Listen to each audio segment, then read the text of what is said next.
deceit, and lying. I think the name of today's sermon should be, As the World Turns.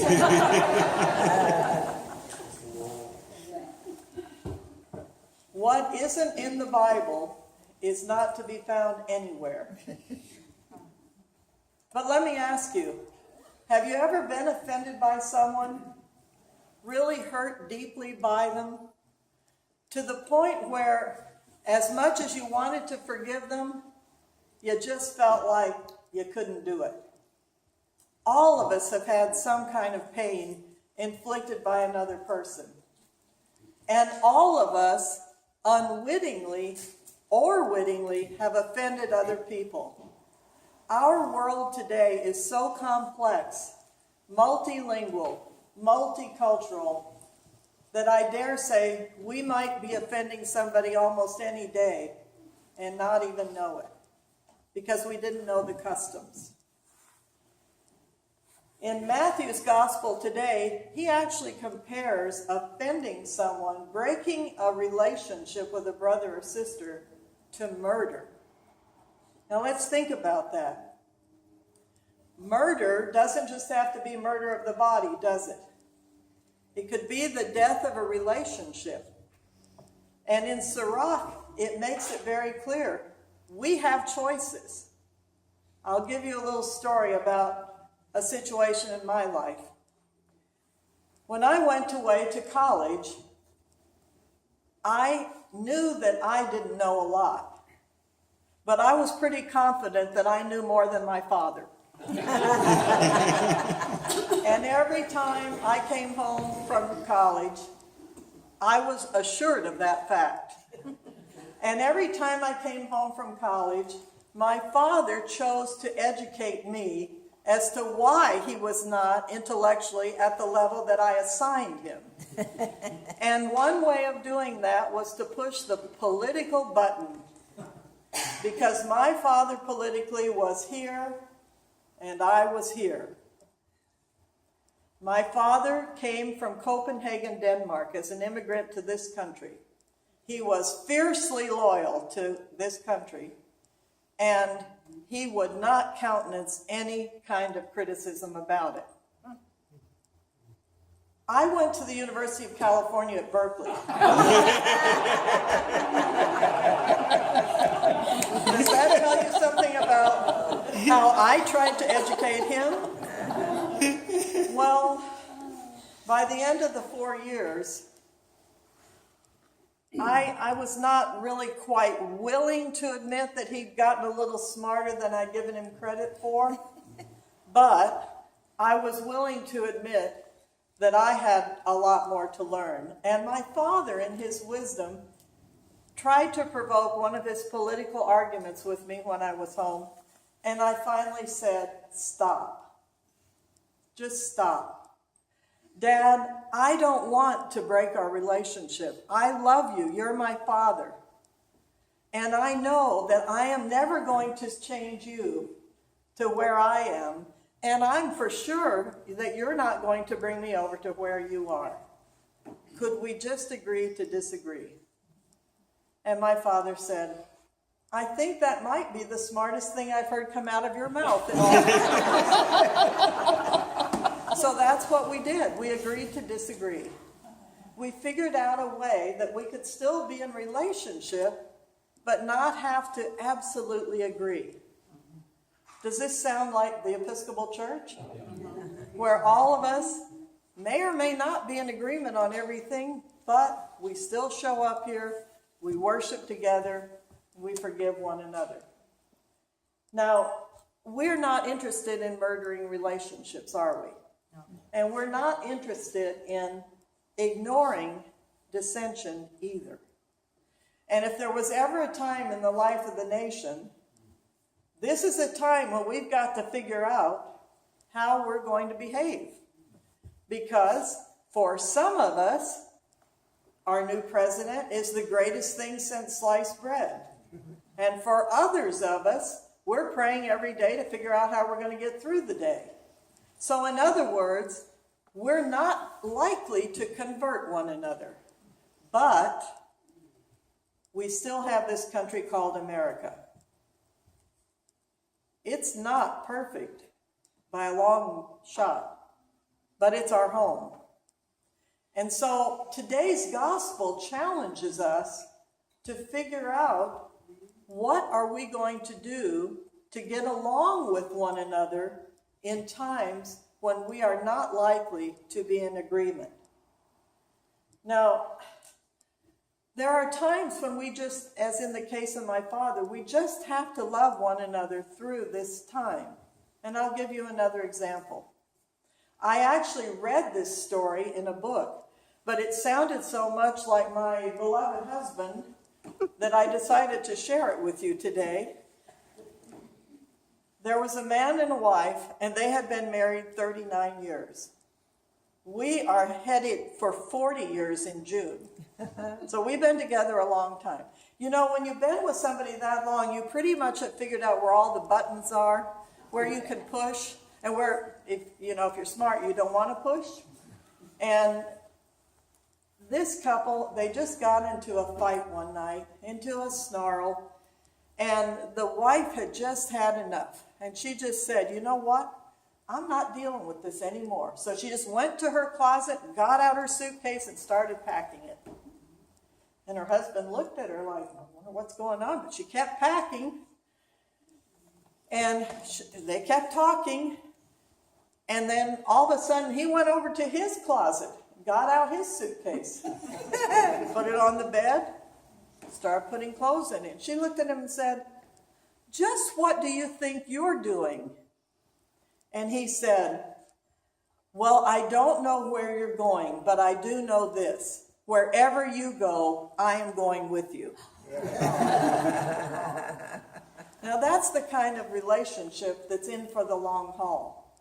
When people can look past the buttons that they push wittingly or unwittingly and look for the long haul. And that's what Matthew is trying to tell us today.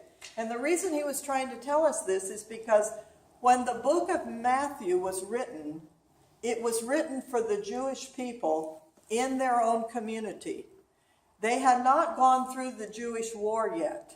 So they were an insular community, inwardly focused on their own traditions and their own needs. Matthew's issue was, how am I going to teach them about Jesus? So he tried to relate Jesus' teachings to that which was part of Judaism. So when Jesus did the Sermon on the Mount, in which he laid out the standard for how we're all to be living and who we're to be serving, he presented that to the Jewish people as the new law as Moses had received when he went up the mountain. So Jesus was the new Moses, and the law was the new law. Now, the reason I say this is because the law was very, very important to the Jewish people. And Jesus did not say, get rid of the law. He said, I come to fulfill the law. And the examples I have given you are examples of times when we agree to disagree, so we can stay in relationship. But I want to bring another example to the board. I want you to think about what happened in South Africa. Less than 20 years ago, South Africa was faced with a situation where the people who had always been in power were no longer in power. And the people who had never been in power were suddenly in power. And how were they going to proceed with the organizing of their government? Well, I looked up our friend Bishop Tutu, because Bishop Tutu wrote about this in a book he called No Future Without Forgiveness. But here was the question. How do you forgive people for doing what had happened to the blacks in South Africa? The only way you could do that was to have some kind of national amnesia. And Bishop Tutu said that was not appropriate to ask all of these people to just forget what had happened. On the other hand, if they had had a Nuremberg trial approach, then they would have been locked in legalities, and there were instances where they couldn't even get the evidence to present because it wasn't even available. So the Nuremberg trial issue was not the way to go either. So amnesty was not the answer. Amnesia was not the answer. And trial was not the answer. Neither would solve the problem. So I want to read you in his own words what Bishop Tutu said. Our country's negotiators rejected the two extremes and opted for a third way, a compromise between the extreme of Nuremberg trials and blanket amnesty or national amnesia. And that third way was granting amnesty to individuals in exchange for a full disclosure relating to the crime for which they sought amnesty. They had to tell what they had done. It was the carrot of possible freedom in exchange for truth. This third way of amnesty was consistent with the African worldview known as Ubuntu or Bato. Bishop Tutu explains it by saying, Ubuntu is the very essence of being human.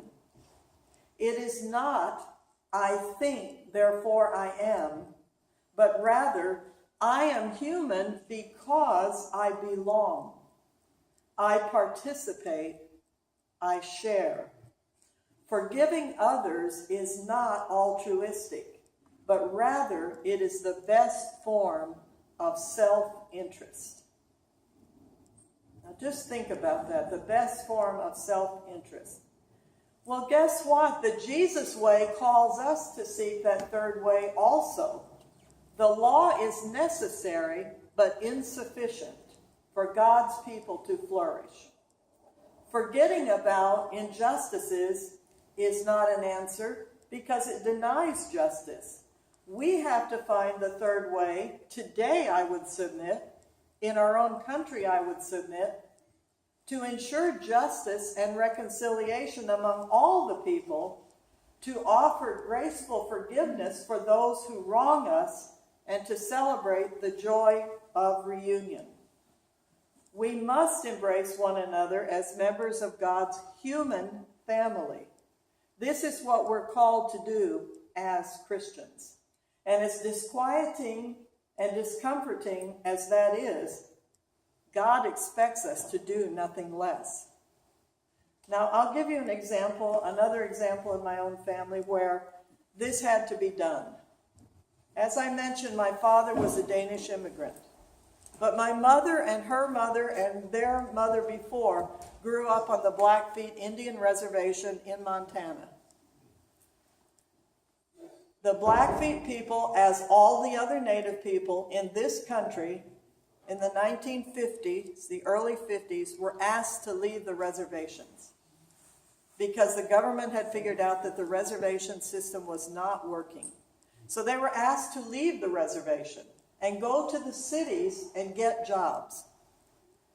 My grandmother's people moved from Browning, Montana to Seattle, Washington, where the men actually went to work for Boeing, and then up 50 miles to Everett, Washington, where the women got jobs in the hospital as orderlies. So they did a lot of cleaning and taking care of patients. And that's how they sustained themselves. One auntie came down to Los Angeles. So here they are. They've given up their land. They've given up everything that they knew on the reservation. And for a native person, giving up your land is like taking your heart out of your body and breaking it. They're in the city where they know no one, and they don't have their land. But guess what? One of the sustaining characteristics of Native American people is humor. Humor. They still had fry bread And when my father and mother took us from Texas up to see the Danes, who ended up settling in this country in Fresno, California, and then all the way up the coast to Seattle, there were Indian people there, my relatives, still loving one another, still celebrating the traditions, and still making fry bread. And I remember when I ate it for the first time how good it was. Well, you would probably like it too if you're a fan of pure white sugar. You basically make donut bread, deep fry it, and then roll it in white sugar. God's gift, right? So my point is that they reconciled. They found a third way. For them, the third way was, our family will not die, our traditions will not die, and we will continue no matter where we are. Does this sound like the children of Israel learning to sing a song in a strange land? How do we sing our song in a strange land? That's what they had to learn. It was that or lose everything. So this Matthew book today, it is so complex, and yet it tells us what we must do. In this country, I believe we have to look for the third way.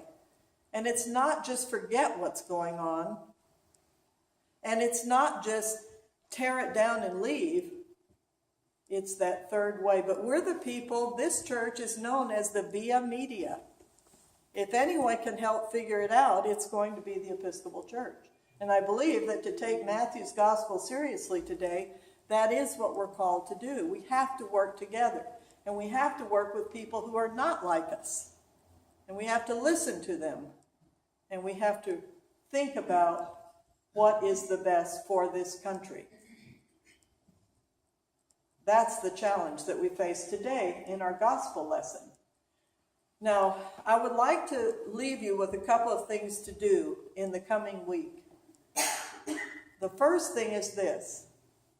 I would like you to think about someone in your life who means or meant everything in the world to you. Someone who really fed your soul. Someone who loved you so much that you still feel that love today. And I want you to give thanks to God for that person, whether they're from the past or whether they're with you today. Give thanks for that person, because that person is carrying the love of God to you. And then I also want you to think about someone who is not in your community, someone who has hurt you in the past or in the present. And I want you to ask God to help you let that go. It's not that you forget about it, it's that you no longer let it victimize you. It's a little bit of thinking about the third way. I have to forgive it, but I don't forget it. But I still am called by God to reconcile. The reason God tells us about the importance of reconciliation is this. We are made for community. We thrive in community like this. We're not made to live alone. And if we're going to live in community, then we must learn how to reconcile. Because all of us, we have our own differences. And it's easy for us to hurt one another's feelings. It's easy for us to do it without even knowing we've done it. So I invite you to take the gospel seriously today. Give thanks to God for someone who has blessed you with their presence. And ask God to help you with that person who has hurt you, to let it go, so that you can go forward and offer your blessings to the people you meet every day along the way. I believe this is what God is calling us to do, and I ask God to help all of us, including myself, have the courage to do it. Amen. Amen.